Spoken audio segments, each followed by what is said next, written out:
En el tranquilo pueblo de Elmwood-on-Avon, la muerte de Antonia Sedley pareció, al principio, un fin apacible, hasta que la señorita Marple notó el espacio vacío donde debería haber estado una sexta taza de té. Esa sola ausencia susurraba un secreto enterrado durante décadas, una verdad tan peligrosa que había estado guardada en porcelana. Pero cuando llegó un extraño, con una carta y ojos que reflejaban el pasado, el té se volvió mortal, y el silencio de la sexta taza amenazó con para hablar. En el tranquilo pueblo de Elmwood-on-Avon, las agitaciones de finales del verano trajeron consigo el zócalo familiar de la obligación social. En el corazón del ajetreo, se encontraba la subasta anual de la Garden Society, un evento tan gentil y duradero como el topiario que enmarcaba cada cabaña de piedra. Este año, el evento se celebraría en Sedley House, hogar de la venerable señora Antonia Sedley, cuyo agudo ojo para la horticultura solo era superado por su temible dedicación al orden. Los aldeanos se movilizaron con una alegría decidida, las canastas se llenaron de recortes, las mermeladas se etiquetaron en cuidadosa cursiva, y se contaron tazas de té.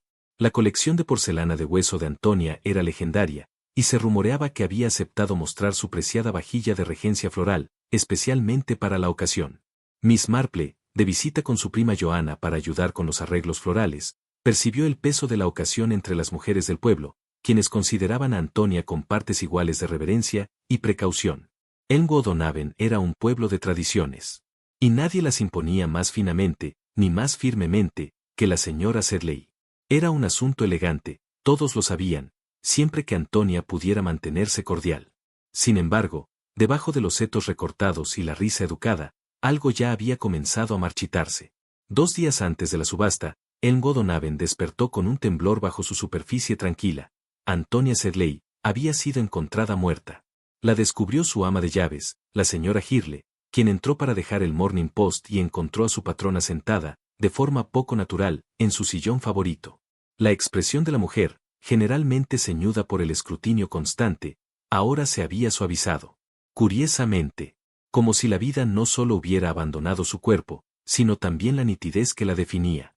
Pero fue la taza de terrota en el suelo lo que desconcertó, primero, a la ama de llaves. Una de las famosas tazas de regencia. La copa yacía en fragmentos pálidos junto al auricular. El asa, intacta, como si se resistiera a su propia destrucción. El forense llegó de inmediato. También la esposa del vicario, y una creciente multitud de aldeanos preocupados. Aunque el decoro, claro está, los mantuvo a una distancia respetuosa. El médico concluyó que probablemente había sido un derrame cerebral, no era raro, a su edad. Aún así, su tono dejó un rastro de duda. O quizás, de incomodidad. La noticia se esparció junto al fuego apagado de la chimenea, y nadie miró el cuerpo. Todos miraron al estante, justo encima de la repisa. Allí, la señorita Marple se movió con cuidado, aparentemente absorta en los aspectos prácticos. 6 tazas de té, cada una, con un motivo floral distinto. Pero, ahora, faltaba una. Un hueco visible. Un patrón quebrado. Y en ese vacío, todo se desmoronó. Los tonos bajaron. Pero el susurro más persistente no vino de la iglesia, ni del tendero, sino desde detrás de las enredaderas de Ivy Cottage. Allí, el florista afirmó haber visto a un extraño en Sedley House, 3 noches antes. Un hombre alto, con un abrigo desconocido, y un andar del norte. También se murmuraba que Antonia había sido vista paseando por el jardín tras el anochecer. Que su abogado había hecho 2 visitas en las últimas 2 semanas. Y lo más curioso, que Clara Brown había sido oída levantando la voz a su patrona, justo el día antes de su muerte. Estas no fueron acusaciones, claro. Los aldeanos eran demasiado refinados para eso. Pero en Elmwood-on-Avon, era bien sabido, lo que no se puede decir directamente, tarde o temprano, termina en una taza de té. Era un jueves gris e irrelevante cuando el señor Beal, el abogado de Antonia, llegó para leer el testamento. Un hombre de hombros estrechos y frases cuidadosas, desplegó el documento con el aire de quien lo ha hecho muchas veces, pero no en tal compañía. La señorita Marple notó que la sala estaba inusualmente callada, como si incluso la porcelana en los gabinetes estuviera conteniendo la respiración. Clara Brown se sentó cerca del fuego, las manos fuertemente entrelazadas en su regazo, como si se preparara para una responsabilidad largamente anticipada. Antonia no tenía hijos vivos, ni familia cercana, salvo unos primos lejanos en Wiltshire, con quienes no hablaba desde hacía años. Clara, quien había vivido con ella durante más de una década, era considerada, naturalmente, la única heredera. Y entonces, se produjo la ruptura. Tranquila, sí, pero devastadora. Cuando el señor Beal leyó un testamento, que no la mencionaba en absoluto. En cambio, Antonia Sedley había dejado la mayor parte de su patrimonio a una relación por identificar, según instrucciones por separado. Los legados menores incluían a la Sociedad de Jardines, el fondo de rejas de la iglesia, y su jardinero, Ernie. A Clara, solo una modesta anualidad. Apenas lo suficiente para un bed y breakfast. No hubo protesta, ni escena pública. Clara simplemente miró al frente. Sus labios se separaron, pero no salió ningún sonido. La señorita Marple, quien observaba el estante, no al abogado, notó algo más. Una de las tazas restantes se había movido. Muy ligeramente. Como tocada por una mano, que no tenía derecho. Esa noche, la señorita Marple se preguntaría, no sobre la herencia, sino sobre la falta de sorpresa en los ojos de Clara. Y se cuestionaría, ¿qué clase de mujer puede ver su mundo desmoronarse sin siquiera parpadear? Fue exactamente 4 días después de la lectura del testamento cuando el señor Julian Wren llegó a Elmwood O'Naven. Su apariencia, aunque discreta, tenía algo que hacía que las damas del pueblo miraran 2 veces. Había una elegancia innegable en la forma en que llevaba su abrigo. Y cómo se quitaba los guantes. Su acento no mostraba señales del campo, más bien, tenía el tono educado de Londres, aunque, de vez en cuando, se deslizaba una leve inflexión del norte. Apareció en Sedley House sin previo aviso, y se presentó ante la señora Hirle, la ama de llaves, con una carta cuidadosamente doblada. Sellada con el monograma personal de Antonia Sedley. La carta, fechada 3 semanas antes de su muerte, decía tan solo: «Debes venir, Julian, y ver el jardín. Es hora».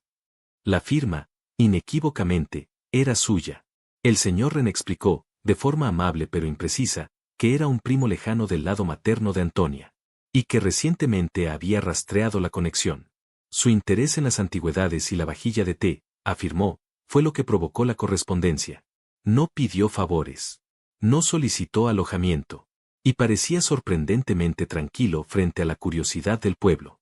La señorita Marple, quien ya había adoptado el hábito de sentarse un poco más de la cuenta en la verja del jardín de Joanna, notó algo curioso.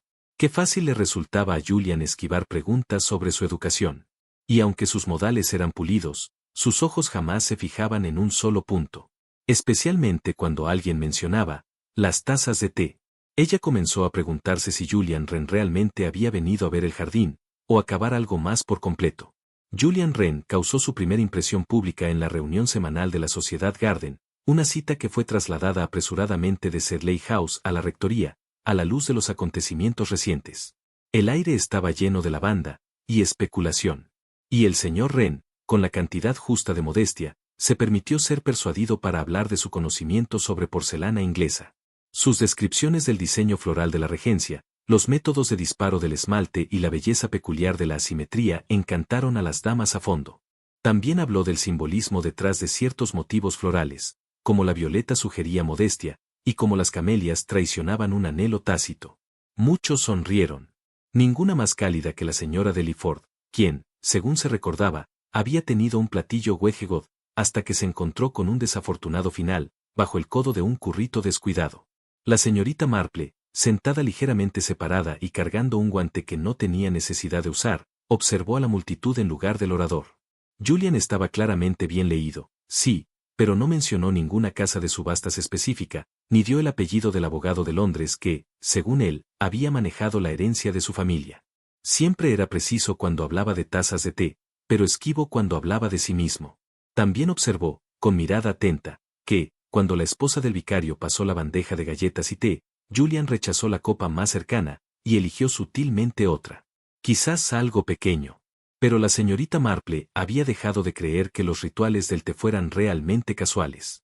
Especialmente cuando un hombre venía llamando, con encanto, una carta, y una sensación de tiempo inconveniente. Mientras Julian Wren conversaba, Clara Brown desapareció.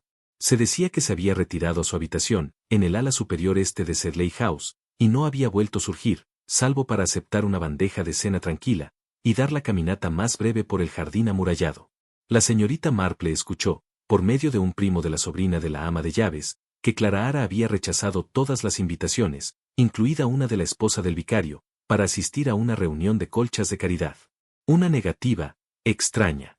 Considerando su asistencia habitual y su afecto, suave pero constante, por el trabajo manual.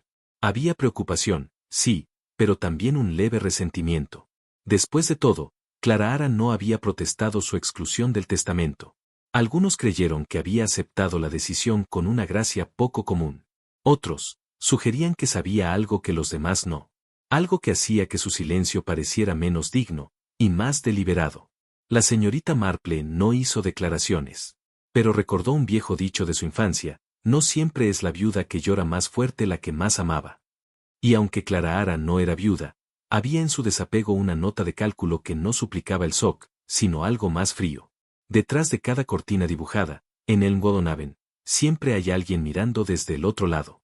Pero la señorita Marple, por su parte, sabía que los que valía la pena observar eran aquellos que daban la espalda por completo.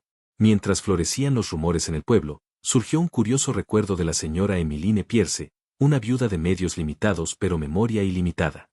Había estado pasando junto a Sedley House la mañana antes de la muerte de Antonia Sedley, y aunque sus oídos no eran lo que alguna vez fueron, había escuchado claramente las voces elevadas de dos mujeres. Una había sido la de Clarahara, apretada y temblorosa. La otra, inconfundiblemente Antonia, afilada y cortante. La señora Pierce recordó solo fragmentos: no es tuyo decidir. Ella hizo su elección. Las palabras flotaron por el carril, como pétalos en la brisa. Se corrió la voz rápidamente, viajando por el pueblo como vapor a través de una tetera. Algunos lo descartaron como rumores. Otros notaron cuán raramente Antonia levantaba la voz, particularmente frente al personal. Y otros, se preguntaron qué podría haber provocado a dos mujeres, obligadas por una década de convivencia doméstica, a pelear tan ferozmente, con un oído en la calle. La señorita Marple, mientras bebía té con Joanna, preguntó ociosamente si Antonia alguna vez había cambiado de opinión, una vez tomada. Ni una sola vez, respondió su prima. Creía que la duda era un signo de debilidad moral. Y eso llevó a la señorita Marple a preguntarse si Antonia había tomado una decisión final sobre Clara, o sobre alguien más. 2 días después de la llegada de Julian, mientras reorganizaba una estantería raramente usada, cerca de la chimenea en el estudio de Antonia, la señora Hurley desalojó una hoja suelta de papel, quemado, detrás de la rejilla de hierro fundido. Se la entregó a la esposa del vicario, quien, instintivamente, se la pasó a la señorita Marple. Sabía que tales cosas no pertenecían a manos temblorosas. Era una página de diario. Sin fechar. Quemada. La letra de Antonia, precisa, angular, y escrita con tinta de un tono que ya no se fabricaba. La mayor parte de la página era ilegible. Pero una línea, cerca de la parte superior, había sobrevivido. Si alguien supiera sobre la sexta taza de té, entendería por qué, me temo. No había fecha. Pero la débil impresión de otra página era visible, aunque al revés y manchada. La señorita Marple, después de una suave aplicación de vapor perfumado de lavanda, un truco que una vez aprendió de un fabricante de vestimenta, discernió el nombre impreso: Eloise. Eloise no era conocida en el pueblo, ni se mencionaba en el testamento. Pero la existencia del diario, y su destrucción deliberada, sugerían más que reflexiones personales. Sugerían miedo. Miedo real. La señorita Marple dobló la página, y la metió en el forro de su bolso. Una taza de té astillada. Una carta sin firmar. Un nombre de la nada. Y ahora, una línea que insinuaba un temor tranquilo. Aún no era una imagen. Ni siquiera un rompecabezas completo. Pero tenía ya las esquinas. Y las esquinas, siempre creyó, eran donde a la verdad le gustaba esconderse. Algunos secretos se queman hasta convertirse en ceniza. Otros, permanecen ardiendo. Y en Elmwood Haven, parecía que alguien había esperado que la sexta taza de té, como el diario, nunca se encontrara. El sol se había bajado detrás del seto, lanzando largas sombras a través de los caminos del jardín de Sedley House. Una brisa se movía suavemente entre las rosas, como si la naturaleza misma contuviera la respiración. Julian Wren, que había pasado la tarde inspeccionando los macizos de flores con un libro sobre topiario georgiano doblado bajo el brazo, no había regresado al interior para cenar. Fue la señora Hurley quien lo encontró, desplomado delicadamente en el banco, dentro del cenador. Su mano descansaba libremente a su lado. Una taza de porcelana yacía en la hierba cercana, ininterrumpida, serena. Podría haber parecido dormido, si no fuera por la peculiar quietud de sus rasgos, y el débil rastro de violeta en el borde de su boca. Una dulzura sutil permanecía en el aire. El der Flower, familiar para los aldeanos como el saborizante en el cordial que Antonia elaboraba cada verano. El agente, una vez convocado, comentó sobre la ausencia de violencia. Veneno, murmuró el médico, en voz baja, un momento después, tras un examen superficial.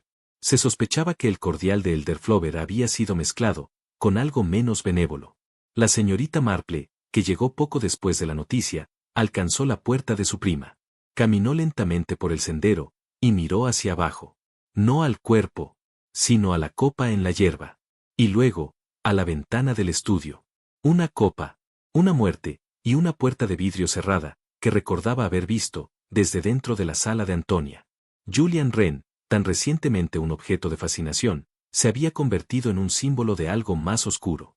Gardner lo había visto en el salón, con la bandeja en la mano. Y fue precisamente la ausencia de lágrimas lo que la intrigó. Las consecuencias de la muerte, reflexionaba a menudo la señorita Marple, no son tan distintas del silencio que sigue a la campana final, de alguien que se rinde, al fin, a un colapso inevitable. La puerta de la noche se había cerrado. Y con ella, un patrón, un indicio sutil de que la muerte de Julian Wren no fue el inicio de una tragedia, sino su eco final. Lo había visto solo una vez, años atrás, cuando Antonia le permitió observar los verdaderos tesoros de su colección. Las segundas mejores copas se mantenían en un aparador, cerca del comedor. Esas eran para los invitados, los visitantes, incluso para los tés ocasionales de la sociedad. Pero los 6 ejemplares preciados eran distintos, sagrados. ¿Cómo, entonces, esa copa había llegado a la bandeja? Clara Brown, cuando se le preguntó, insistió en que había tomado el set habitual. La señora Hirle confirmó haberla visto con el aparador abierto. Y sin embargo, la copa que Julian había sostenido no era de ese set. La señorita Marple meditó largamente sobre el asunto, o bien Clara había mentido, y elegido la copa deliberadamente, o alguien la había reemplazado. Aún más inquietante, era la naturaleza de la copa en sí. Uno de los 6 originales siempre había tenido un pequeño chip. Apenas visible, sí, pero inconfundible para quienes conocían el juego. Y la copa de Julian había sido perfecta. Eso solo podía significar una cosa, faltaba la taza astillada. Y quien hubiera hecho la sustitución, sabía exactamente lo que hacía. Enviaba un mensaje. No solo con el asesinato, sino también, con porcelana. Un mensaje que solo alguien como Antonia Sedley habría entendido. La pista era débil, casi olvidada. Un nombre, medio entintado, presionado en una página quemada, Eloise. No aparecía en los registros del pueblo, ni entre los primos dispersos en Wiltshire y Surrey. Y, sin embargo, ese nombre rondaba la mente de la señorita Marple, con la persistente insistencia de algo importante. Con su habitual delicadeza, solicitó acceso a los archivos locales. Oficialmente, para consultar un folleto botánico que Antonia había ayudado a editar. Pero su verdadero propósito estaba en otro campo. Con la ayuda del bibliotecario de la parroquia, localizó un libro de contabilidad antiguo, donde se detallaban las contribuciones caritativas realizadas por Antonia Sedley durante los años 30. Y ahí estaba la entrada. Donación a la casa de Saint Modwin para damas angustiadas, Bath. La señorita Marple conocía el nombre. St. Modwins había sido una institución privada, un lugar discreto, donde las familias enviaban a mujeres consideradas inconvenientes para la sociedad educada. Cerró a finales de los años 50, pero sus registros habían sido conservados. Dentro de aquellos papeles frágiles, encontró la anotación, Eloise Sedley, admitida en marzo de 1934. Causa, inestabilidad emocional notable, tras un apego inapropiado y un embarazo no autorizado. No había fecha de salida. Solo una palabra. Transferida, junto a una dirección borrosa, de un orfanato en las afueras de la ciudad. Las piezas empezaban a encajar. Una hermana silenciada. Un niño oculto. Y un visitante llamado Julian Wren, que afirmaba un parentesco lejano, con una carta escrita por la mismísima Antonia, y unos ojos que evitaban los suyos. La señorita Marple cerró el archivo con suavidad. Esto ya no era un caso de muerte repentina. Era una historia de familia. De vergüenza enterrada demasiado profundamente. Y de dolor, negado por demasiado tiempo. Y, En algún lugar del corazón de todo aquello estaba la sexta taza de té que aún faltaba. El nombre Eloise colgaba en la mente de la señorita Marple como un hilo de seda, tenso a través de años de silencio. Lo había visto primero en la impresión borrosa de una página de diario quemada. Y más tarde, de forma más clara, en los registros de St. Modwin. Una Sedley, sí, pero una que no había sido mencionada en el pueblo, ni en los memoriales de la iglesia, ni en la lápida familiar junto al muro de Vestry. Investigaciones posteriores, llevadas a cabo con el sigilo elegante que solo una solterona de cierta edad podía manejar, produjeron vagos recuerdos. Un antiguo parlamentario, que ahora vivía con su sobrina en Tunbridge Wells, recordaba a una señorita Eloise, que sufría de humor y fue enviada a descansar. Un recuerdo más nítido, proveniente del archivero de un abogado retirado, ubicaba su partida en 1934, vinculándola a una disputa sobre herencia y vergüenza. Antonia Sedley, según quienes la conocieron en su juventud, siempre había sido severamente práctica. Cualquier rastro de dulzura que hubiera poseído, había sido meticulosamente doblado y guardado tras la muerte de sus padres. Jamás había hablado de una hermana, ni siquiera en momentos de confesión o caridad. Pero la señorita Marple había aprendido a reconocer los signos del borrado familiar, un nombre omitido, una fotografía recortada, un pronombre evitado. Todo hablaba de alguien, demasiado conocida para ser olvidada, y demasiado inconveniente para ser recordada. Eloise Sedley había desaparecido, no porque hubiese muerto, sino porque había causado incomodidad. Y la incomodidad, en familias como los Sedley, era la única transgresión verdaderamente imperdonable. Pero el silencio, el silencio, rara vez logra enterrar al pasado. Más bien, lo mantiene a la espera. Y en el caso de Julian Wren, todo indicaba que el pasado había regresado, con un rostro familiar. Entre los documentos enviados desde Bath, se encontraba una carta, doblada, escrita en la papelería del Dr. Harold Bliss, exdirector médico de St. Modwins. Fechada en 1934, dirigida a una señorita Antonia Sedley, en Sedley House, Elmwood on Avon. El lenguaje era clínico, distante, pero una línea destacaba con absoluta claridad: hemos tomado medidas para garantizar que el niño sea colocado en una atención discreta, según sus instrucciones. Ahí estaba la verdad, oculta en la decencia del lenguaje de la época. Eloise había estado embarazada, muy probablemente soltera, y había dado a luz mientras estaba confinada. El niño fue separado de ella, y borrado. Sin registros. Sin campanas. Sin palabras. La señorita Marple leyó esa carta 3 veces, antes de doblarla cuidadosamente y devolverla a su sobre. No había nombre para el niño. No había pistas sobre su destino. Pero ya no era necesario. Julian Wren no era un primo lejano. Era algo mucho más cercano. Y si había venido a buscar sus orígenes, solo encontró un suelo, envenenado. Fue en la sala de la mañana de Sedley House donde la señorita Marple encontró la última confirmación. Sobre el piano, que no se había tocado en 20 años, colgaba un retrato al óleo. Modesto. Sin firma. Una paleta sombría. La mayoría de los visitantes apenas lo notaban. Pero ella sí. El retrato mostraba a una mujer joven. De rostro ovalado, barbilla estrecha, ojos de azul pizarra. Su expresión era gentil. Y en su mejilla izquierda, se insinuaba un débil hoyuelo. La etiqueta debajo decía simplemente, 1932. La señorita Marple se quedó de pie, con el corazón en silencio, contemplando lo que otros no habían querido ver. Y comprendió. Julian Wren, aunque inconfundiblemente masculino, tenía todos estos mismos atributos, no como una caricatura, sino como eco. Era el tipo de semejanza que vivía en el hueso y la sangre, en lugar de en la manera. Una semejanza demasiado cercana para ser accidental. Más tarde, en una conversación tranquila con la señora Hirle, la señorita Marple se enteró de que la pintura había colgado una vez en el corredor de arriba, pero había sido trasladada hace años, a pedido de la señorita Sedley. Nunca me gustó mucho, dijo la ama de llaves. Siempre pensé que, observaba. La señorita Marple no respondió. No tenía deseo de perturbar la superstición, pero lo sabía. Retratos, como tazas de té, se mantenían o se ocultaban con un propósito. Y Antonia, cuya vida se gobernaba por el orden, había mantenido este escondido justo fuera de la vista. No borrado, sino silenciado. Como si la cara en sí no pudiera ser destruida, solo callada. La conversación, cuando llegó, no estaba planeada. Clara Ara Brown se había retirado al conservatorio después de la cena, reclamando un dolor de cabeza, aunque la señorita Marple sospechaba que buscaba la soledad, más que alivio. La mujer mayor se unió a ella allí, hablando primero de las orquídeas, los favoritos de Antonia. Era una entrada suave, y Clara Ara, atrapada entre el agotamiento y la resignación, cedió. Sabía quién era él, dijo por fin, apenas por encima de un susurro. Lo supe desde el momento en que vi sus ojos. Habló sin amargura, pero con un cansancio que se aferraba a sus palabras como el anochecer a las ventanas. Antonia había confiado en ella hace muchos años. No todos los detalles, pero sí lo suficiente, que su hermana había caído en desgracia, que un niño había nacido, y que el niño había desaparecido. Y luego, mucho más tarde, Antonia había recibido una carta.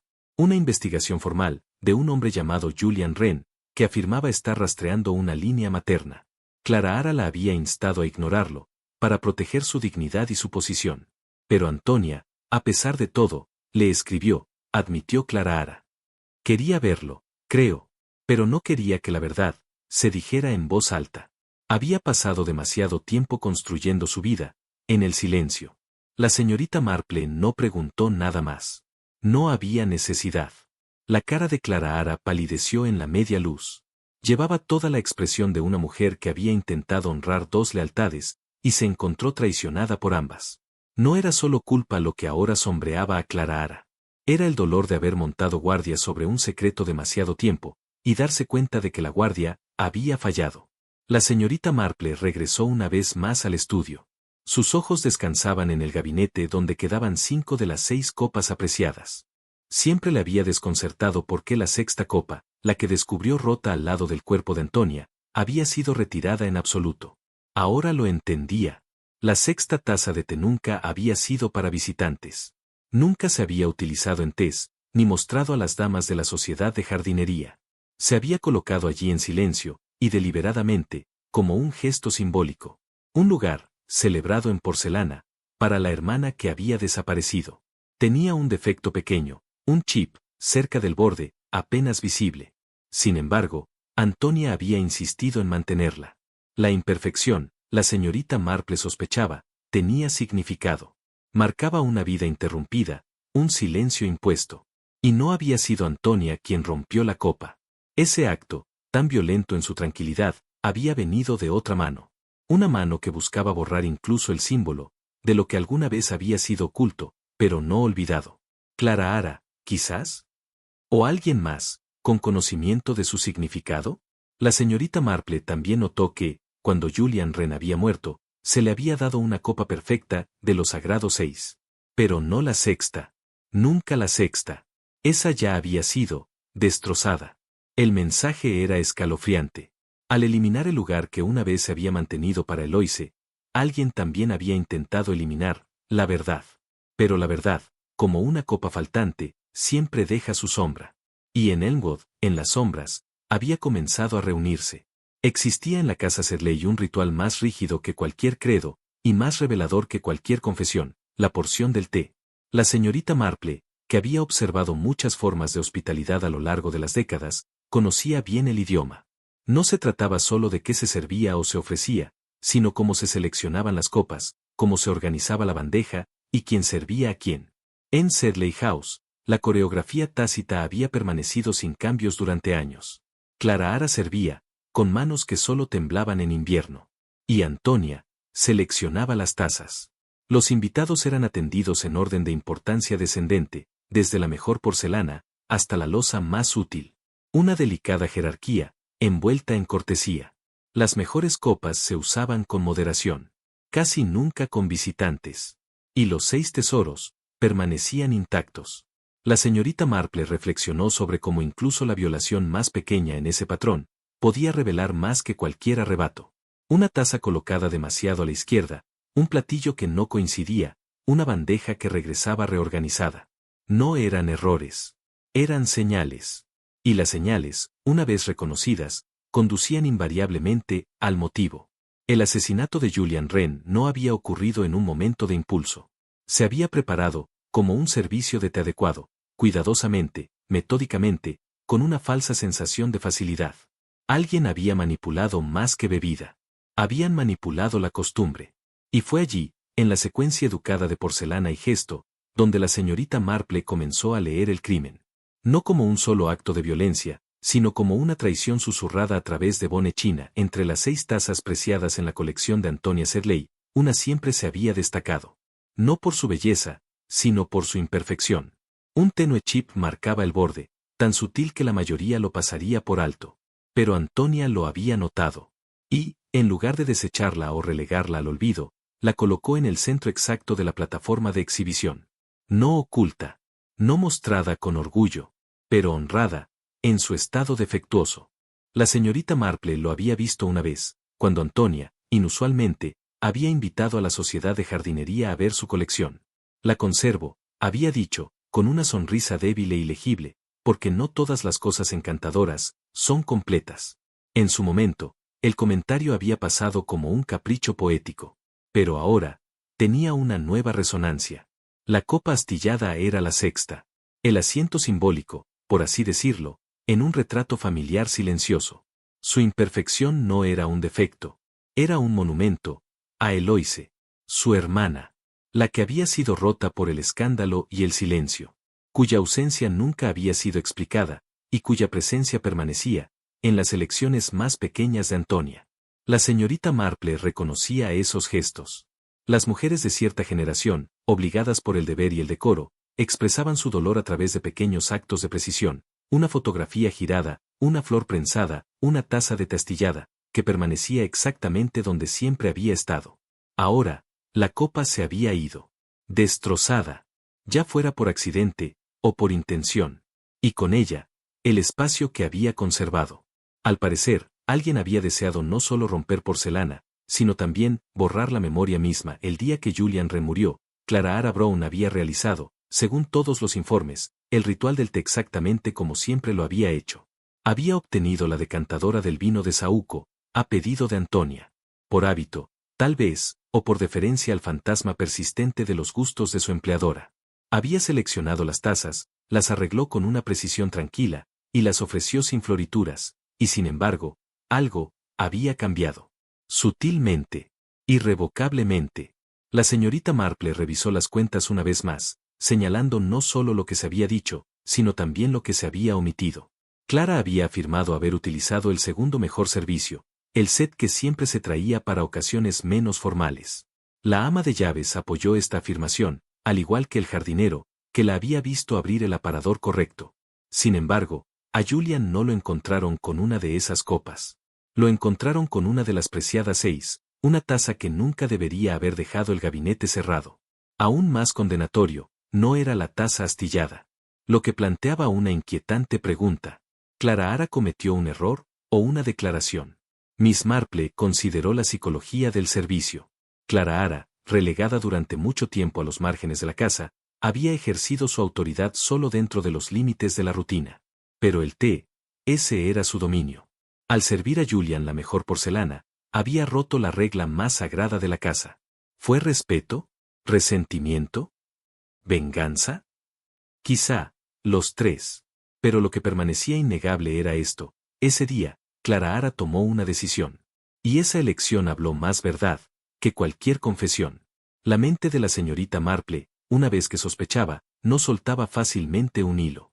Había observado a la esposa del vicario, la señora de Lyford, con creciente interés. No por lo que dijo, sino por lo que evitó. Su mano tembló cuando surgió el tema del asilo en Bath. Su incomodidad ante la muerte de Julian era visible, así como su repentino retiro de los compromisos públicos. En una conversación con el bibliotecario, que tenía un cariño particular por los boletines parroquiales, la señorita Marple confirmó un detalle menor, pero revelador. Antes de su matrimonio, la señora de Lyford había servido como enfermera en la casa de Saint Modwin, para mujeres angustiadas.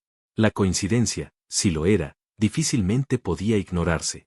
Cuando el nombre de Julian se mencionó por primera vez en el pueblo, la señora de Lyford palideció. Y cuando se habló de la taza astillada, casi dejó caer su platillo.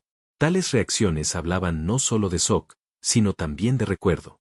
¿Había conocido a Eloise? Había estado presente en el nacimiento del niño cuya identidad Antonia Sedley buscó ocultar tan ferozmente. La señorita Marple no la presionó. Tales confrontaciones no eran su estilo. Pero guardó ese conocimiento, sabiendo que el miedo nacido del recuerdo era distinto del miedo nacido de la culpa. La señora de Lyford había visto algo, hace mucho tiempo, algo que se había alojado en su conciencia, y se negó a desvanecerse. Y ahora, con el regreso de ese pasado en forma de Julian Wren, su silencio se volvió tan frágil como la copa de porcelana que fingía no notar. La porcelana, reflexionó la señorita Marple, rara vez se rompe de un solo golpe. Más a menudo, se quiebra lentamente, desde adentro. Guiada no por sospecha, sino por una lógica tranquila, regresó una vez más al gabinete de tazas de té, en el estudio. Esperó hasta que la casa estuvo en calma. No triste, no ocupada, solo asentada, en ese peculiar silencio que sigue al escándalo. Sus ojos rastrearon la madera pulida, el estante bien desempolvado, el espacio exacto que ahora albergaba solo 5 copas. Pero algo no encajaba. Años de observación le habían enseñado el ritmo visual del orden. Y ella sabía que Antonia había medido sus vitrinas con perfección. Sin embargo, ahora, las copas estaban un poco más separadas de lo habitual. No lo suficiente para alarmar al ojo casual, pero sí lo justo, para disimular la ausencia de la sexta taza. Se inclinó más cerca. Su mirada detectó una leve marca, justo detrás de la quinta copa. Una huella dactilar borrosa, grasienta, pero inconfundible. Lo más revelador, estaba hecha en el interior del gabinete, en la pared posterior. Alguien había llegado, no simplemente a retirar una taza, sino quizás, a recuperar algo escondido detrás de ella. Los dedos de la señorita Marple recorrieron la base del panel y encontraron una línea delgada. Demasiado recta para ser accidental. Demasiado suave para ser decorativa. ¿Un cajón? ¿Un compartimento oculto? Vacío ahora, por supuesto, pero una vez, había contenido algo. Una carta, tal vez. Un certificado. Una clave, para una verdad demasiado peligrosa para mostrarse. Alguien no solo había servido té en la copa equivocada. Había penetrado el santuario interior. Había violado el templo tácito de Antonia, a su hermana. La copa astillada, se había ido. Y, al parecer, también el secreto, que una vez había sido cuidadosamente escondido detrás de ella. Pero las huellas digitales no se dejan por accidente. Se dejan con intención. Y las manos, la señorita Marple lo sabía bien, rara vez están quietas, cuando la culpa hierve en la sangre. No fue una citación formal, ni siquiera una solicitud por escrito. Sin embargo, cuando la señorita Marple sugirió, suavemente, con su cortesía habitual, que las personas clave vinculadas a los eventos de Sedley House se reunieran para el té esa tarde, nadie se negó. La curiosidad, como la hiedra, asciende más rápido, cuando uno finge no notarla. Clara Brown se sentó en la silla que había ocupado durante años, aunque ahora, lo hizo con una tensión que se aferraba a ella como una prenda extra. La señora de Lyford mantuvo sus guantes puestos, jugueteando con el cierre, como si sus propios dedos pudieran delatarla. El señor Beal, el abogado, fue persuadido para asistir bajo el pretexto de aclarar un tecnicismo del testamento, aunque su expresión sugería que sospechaba algo más. La señorita Marple se sentó con tranquila dignidad. Su taza permanecía intacta. Y comenzó, no con una acusación, sino con un recuerdo. La taza astillada. La sexta del estante. Ahora, desaparecida. La página del diario, con su advertencia medio quemada. Y el nombre, que emergía de entre cenizas y polvo. Eloise. Nadie la interrumpió. Su voz, aunque suave, tenía la claridad serena de quien relata no una teoría, sino una verdad. Una verdad que había esperado, pacientemente, ser contada. Recordó a todos que Antonia Sedley había sido una mujer gobernada por el control, de su hogar, de su reputación, de su pasado. Pero el pasado, dijo con dulzura, rara vez se conforma con permanecer enterrado. Tiene formas de respirar. A través de la porcelana. A través de los gestos que preservamos. Y de las cosas que elegimos no ver. Y luego, mirando a Clara, agregó con suavidad. A veces, la lealtad se convierte en su propia prisión. Y los secretos compartidos, no se dividen. Se duplican. No fue una confrontación. Fue una liberación. Pero apenas comenzaba. Hubo una vez, continuó, 2 hermanas Sedley. Y en la primavera de 1934, Una de ellas desapareció del pueblo, sin dejar palabra. Eloise Sedley fue descrita incluso entonces como emocional o poco práctica, que en tales familias, era la forma más amable de condenar. Al parecer, había formado un vínculo considerado inapropiado, y quedó embarazada. La voz de la señorita Marple no vaciló. Narró los registros del asilo. La carta del médico. Los pagos anuales, realizados en silencio, por Antonia A.S.T. Modwins. Nadie discutió los hechos. Solo, el significado detrás de ellos. Clara Ara desvió la mirada. La esposa del vicario parpadeó 2 veces. Y no dijo nada. Eloise, declarada inestable, fue enviada a una institución privada. Su hijo, nacido en el silencio y la discreción, fue entregado a un orfanato, en las afueras de Bath. La señorita Marple creía que Antonia lo había arreglado todo. No por crueldad, sino por miedo. El miedo a la vergüenza. El miedo a la pérdida. Porque la reputación era tan frágil como la porcelana. Y, sin embargo, con los años, la culpa había comenzado a hacer su trabajo. No se expresó jamás. Pero dio forma a las elecciones de Antonia. A su colección de tazas. A sus silencios. Y, sobre todo, a su carta final. Aquella que invitó a Julian Wren a Sedley House. Porque él no era un extraño. Era el hijo de Eloise. El hilo vivo que Antonia había probado durante décadas para descartar, y que, finalmente, demasiado tarde, había tratado de volver a rodear, se había roto. La 6ª taza de té, agregó suavemente la señorita Marple, nunca había estado destinada a los invitados. Siempre había estado esperando. Y ahora, estaba destrozada. Julian Wren no había venido por dinero. Esa fue la primera verdad que la señorita Marple dejó al descubierto, y la más difícil de aceptar para quienes se reunieron esa tarde. No había venido con reclamos, sino con preguntas. Había buscado registros, contactado a nombres lejanos, y escrito a la única persona cuyo silencio había sombreado cada página de su infancia, Antonia Sedley. Ella había respondido. No con calidez, pero sí con curiosidad. Su carta, fechada e iniciada, había extendido una invitación para visitar Sedley House.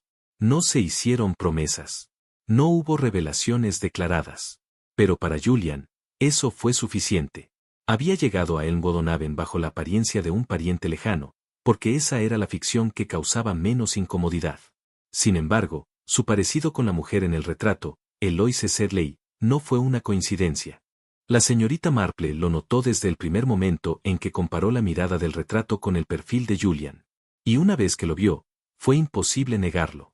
Antonia nunca lo había reconocido públicamente, pero la señorita Marple creía que había tenido la intención de hacerlo. El testamento había sido modificado apresuradamente, sin explicación. Clara Ara no fue completamente desheredada, pero sí relegada a una nota al pie, en la casa que había ayudado a administrar durante casi 2 décadas. Un sobresellado, que ahora faltaba, probablemente contenía la confesión final. Pero Julian había llegado, demasiado tarde. Lo que fuera que Antonia hubiera querido ofrecer, redención, quizás, reconciliación, había llegado tras décadas de supresión. Y tales decisiones, cuando se postergan demasiado, suelen dar frutos amargos. Ahora, Julian estaba muerto. No por accidente, sino por cálculo. Y el motivo, observó la señorita Marple en silencio, tenía menos que ver con el dinero, y más con la memoria. Porque algunas herencias, una vez desenterradas, no se pueden aceptar, solo temer. La señorita Marple hizo una pausa. Su mirada descansó suavemente sobre Clara, quien ahora se sentaba inmóvil, con los ojos fijos en un punto, justo más allá del reloj de la repisa. No hubo intento de negación, ni gesto de indignación. Solo la quietud de alguien que ya había ensayado este momento, en el silencio de su propia conciencia. Clara Ara había vivido en Sedley House durante casi 20 años. No como una sirvienta, pero tampoco como una igual. Había sido la compañera de Antonia, ama de llaves, confidente, siempre presente, nunca incluida. Su lugar no se construyó sobre afecto, ni sobre contrato, sino sobre el frágil andamiaje del hábito y la utilidad. Se entendía, sin necesidad de palabras, que, al fallecer Antonia, la casa sería suya.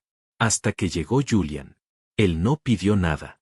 Pero Clara Ara vio cómo el futuro cambiaba en el instante en que él cruzó el umbral. La expresión de Antonia cambió.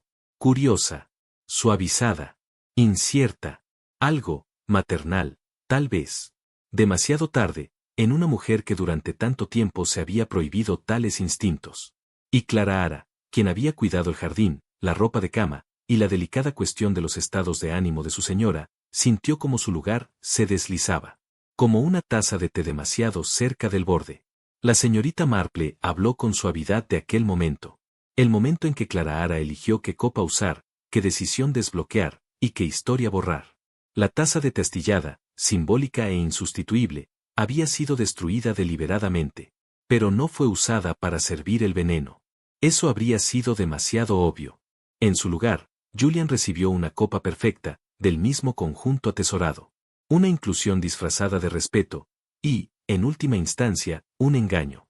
El vino de saúco, mezclado con una toxina imposible de rastrear, se había servido no con prisa, sino con ceremonia. Una traición ejecutada bajo la apariencia del deber. La señorita Marple no acusó. Ella explicó. Porque Clara Ara no había matado por odio, sino por miedo. Miedo a ser borrada por la misma historia que había protegido durante tanto tiempo. Y, sin embargo, no fue la presencia de Julian lo que destruyó su mundo. Fue la posibilidad de que la verdad, una vez dicha en voz alta, la dejara sin nada que hacer. Y en ningún lugar al que pertenecer. Fue la huella dactilar la que detuvo a la señorita Marple. Dejada atrás, en el panel trasero del gabinete donde antes estaba la sexta taza de té. Una sola cresta, ligeramente curva, imperfecta, pero inconfundible. Clara Ara había insistido en que no había tocado ese gabinete en años. Pero la huella contaba otra historia. Y más aún que la huella, estaba la cuestión de la carta que faltaba. La señorita Marple la presentó ahora, cuidadosamente desplegada. No había sido destruida, como temía. Solo estaba fuera de lugar, desplazada durante la búsqueda desesperada de Clara Ara. Él sobrellevaba las iniciales de Antonia, en una caligrafía más firme de lo que su edad debía permitir. Dentro, una sola hoja. Su mensaje era breve. Julian, si has venido por respuestas, debes tener cuidado. Clara Ara sabe más de lo que dice, pero no todo. Si ya no puedo hablar, deja que la sexta taza de té permanezca como tu respuesta. Ahí estaba la pieza final. Antonia había querido reconocerlo. Si no públicamente, entonces simbólicamente. La sexta taza de té era su herencia. No de tierra o de riqueza, sino de verdad. Un lugar, después de todos estos años, entre los no olvidados. Pero Clara Ara, al encontrar la carta, y entender su implicación, entró en pánico. La retiró. Destrozó la copa. Y volvió a tejer el silencio. Y al hacerlo, destruyó el frágil hilo de redención que Antonia había intentado extender. La señorita Marple sostuvo la carta por un momento más, antes de devolverla al sobre. No como castigo, sino para completar lo que ya se había iniciado. El salón estaba en completo silencio. No hubo movimiento, ni protesta, ni susurros de incredulidad. Solo el leve cambio de peso sobre una silla, cuando Clara Ara, pálida pero serena, cruzó las manos sobre su regazo. Nadie la miró con horror. Hubo tristeza, sí, pero no condena. La señorita Marple, con su tono medido, como siempre, no dijo nada más. Nunca había creído en los desenmascaramientos teatrales. La naturaleza humana, sabía bien, rara vez era monstruosa. Era, herida, cautelosa, temerosa de volverse, irrelevante. Clara Ara había amado a Antonia, a su manera. Había servido con fidelidad. Había soportado la invisibilidad, con dignidad. Y cuando la estructura de su mundo amenazó con colapsar bajo el peso de una verdad largamente enterrada, actuó, no por crueldad, sino con un terrible sentido de necesidad. Ahora, con la verdad al descubierto, no había nada más que decir. La señorita Marple volvió los ojos brevemente hacia el estante, donde solo quedaban 5 tazas de té. La sexta, se había ido. Pero su silencio, había hablado. Y en ese silencio, no quedaba odio por nacer. Solo comprensión. Y el eco de un recuerdo. Que finalmente había encontrado su voz. Hawthorne. Y nunca un susurro contra ella, respondió la señora Bellel. Incluso el vicario, cuyos sermones ocasionalmente se hinchaban con toques de decadencia moral, no aludió al asunto en el sermón del domingo siguiente. La señorita Marple, escuchando tales conversaciones, como lo hacía a menudo, notó la ausencia de malicia. Clara, a los ojos del pueblo, Seguía siendo lo que siempre había sido, fiel, reservada, y hasta ahora, invisible. Ahora, sin embargo, la invisibilidad había cambiado.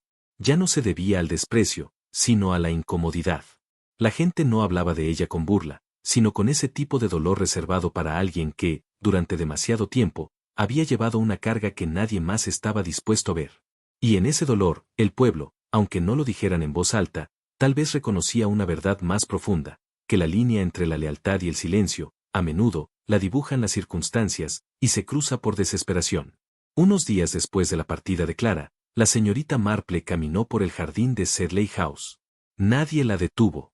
El agente había llevado las llaves a la custodia, pero obtuvo un permiso tranquilo para visitar una vez más. No para husmear, simplemente para mirar. El jardín, antes meticulosamente recortado y simétrico, ahora mostraba signos de una suave negligencia. Las rosas se inclinaban con el peso de los primeros días de otoño. Los senderos de grava estaban cubiertos de musgo en los bordes. La frontera herbácea no había sido desmalezada, y uno de los enrejados se inclinaba ligeramente, donde había perdido su uña de anclaje. Y sin embargo, era hermoso. Había una suavidad en el desorden. Una especie de humildad. El jardín de Antonia siempre había sido controlado, sus líneas trazadas con mano firme y regla precisa. Pero ahora, la naturaleza comenzaba a respirar. Petunias crecían entre el tomillo, y una clemátide callejera se había entrometido alrededor de un poste de la puerta. Sin invitación, pero extrañamente bienvenida. La señorita Marple permaneció cerca de los canteros de rosas, donde Julian había caminado una vez con tanto interés, y pensó en la vida que podría haber vivido, si las verdades se hubieran dejado crecer un poco antes. No todos los jardines están destinados a florecer en una rosa perfecta. Algunos florecen mejor cuando se les deja ligeramente salvajes.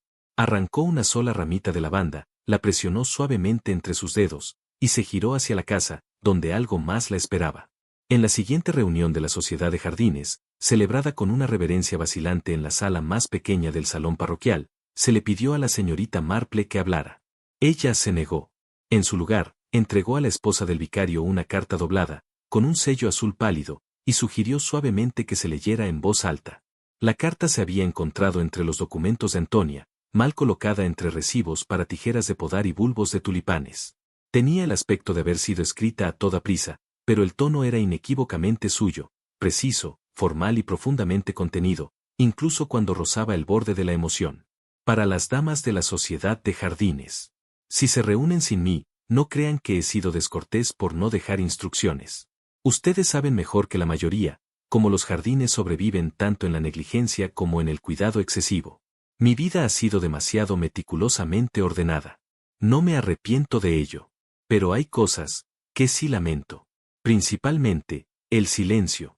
Dejad que permanezca, entre las tazas de lavanda y té, humano, floreciendo suavemente en los corazones de quienes nunca la conocieron. La sexta taza de té había sido destruida, pero su pieza complementaria fue recuperada de un cajón olvidado en la despensa por la señora Girle, en los últimos días antes de su partida. La taza nunca había tenido la intención de llamar la atención por sí sola. Era una señal. Una herencia no de propiedad, sino de reconocimiento. No se hablaba mucho de Julian en Elmwood, ni en el pueblo. No por desdén, sino por respeto tácito. Porque no fue su presencia lo que incomodó, sino el peso de las decisiones de otros. Decisiones tomadas mucho antes de que él siquiera respirara. Antonia dudó demasiado. Y Clara temió demasiado. Ambas mujeres, a su manera, lo amaron. Y ambas, por silencio o por autoprotección, le fallaron. Pero la señorita Marple no juzgó. Simplemente observó las grietas. Esas líneas finas donde las personas son reparadas por las circunstancias, o quebradas por la vergüenza. Levantó su taza de té, señalando la excelente reparación en el asa. Joanna la había roto una vez, hace años. La señorita Marple la había pegado ella misma. La reparación era limpia, visible solo para quien sabía dónde mirar.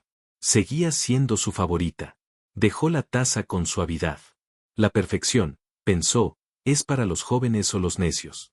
El resto de la vida se construye sobre lo que se ha roto, y se ha mantenido. En Sedley House, la sexta taza de té había sido devuelta. No prístina, pero presente.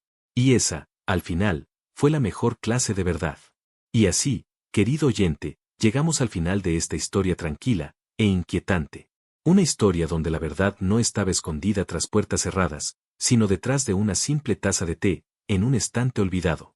En el mundo de la señorita Marple, nunca son los grandes gestos los que revelan la culpa, sino los cambios más pequeños, una copa movida, una carta retenida, un silencio que dura, solo un segundo demasiado.